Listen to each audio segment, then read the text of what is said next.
And thus the Emperor, warlord of Depirium, set forth in his grand cruiser, the Boomcephalus.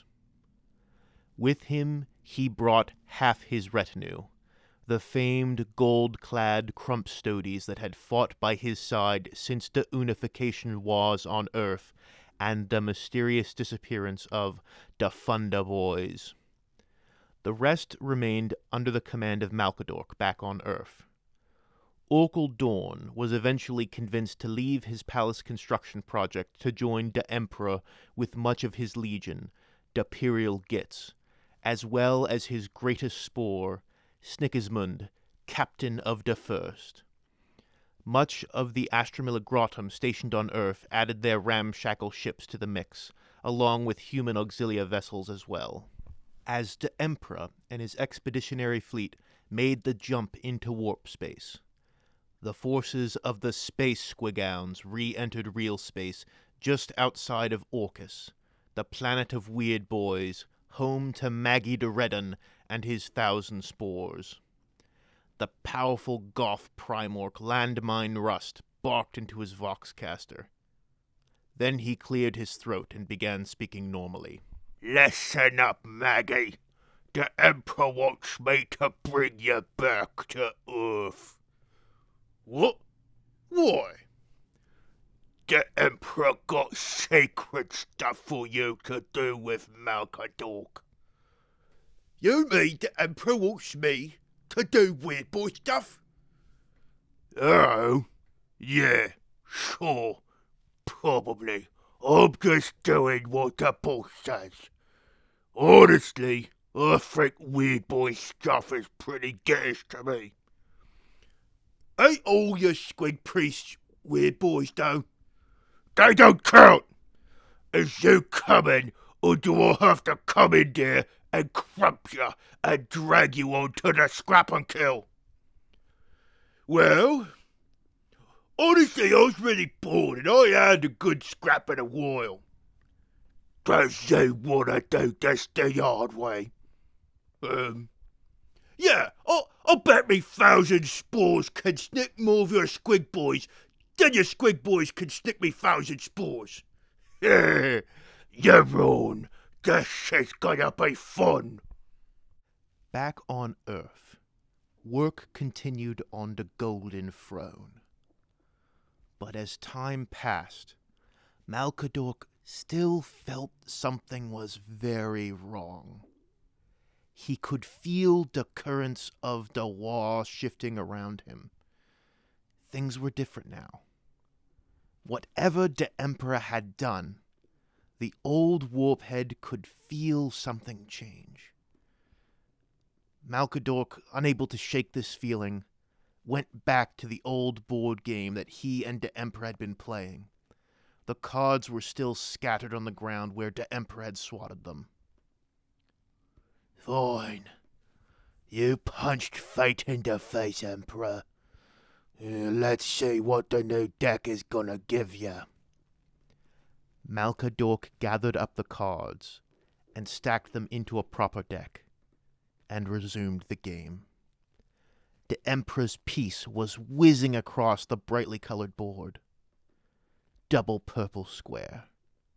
Get the shortcut. Move up to the next gate.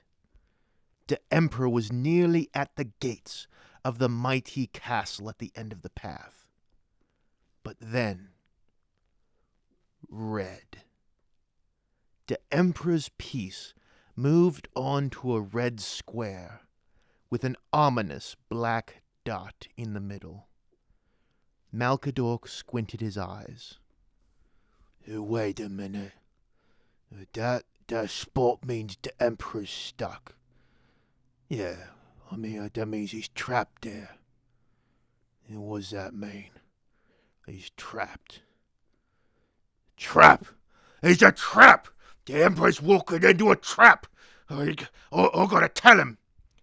As Malkadork leapt to his feet, trying to get together a proper wastropathic choir to get the message out, the Emperor re-entered real space, in the subsector where Orus was supposed to be fighting. Orkle Dawn stood by his side. What are we doing out here, Emperor? Melkaduk said something bad is gonna happen. Fate or something. And I'm here to punch fate right in the face. You cannot punch fate in the face, Emperor. Fate is an abstract concept. Watch yourself, Orkle, or I'm gonna rename you Fate. Meanwhile, on the bridge of the Occultatum, Inquisitor Culcus slams his Vox receiver down onto the console. Damn! The Vindicare were unable to kill this warlord. And now he's on the move. He might have caught wind that one of his Primorks was getting uppity.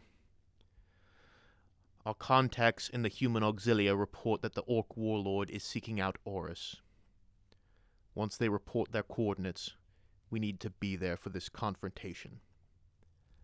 Acolyte Demetrius stood by his master's side. Why? What would we hope to accomplish? I thought this was your primary plan. Build up Orus until he's cocky enough to challenge the Emperor. Are you sure it's wise to be so close to an Ork battle? If we're discovered, the whole Ork force might turn on us. Possibly. But there's a good chance that the fighting will be nearly over by the time we arrive. Whichever of these Orks wins this war, we need to be there to kill the winner. We cannot afford to let this Ork empire become truly unified. With all the threats in this galaxy, the last thing we need is another major war to deal with. Either way, we will see if this gamble of yours pays off, Master. The Emperor turned his Voxcaster to Orus's frequency. Hey, Orus, you there? Yeah, I'm checking in to see how the Green Crusade is going. I think we might got some Yumi traitor gets among the boys. Might be something to keep your eyes open for.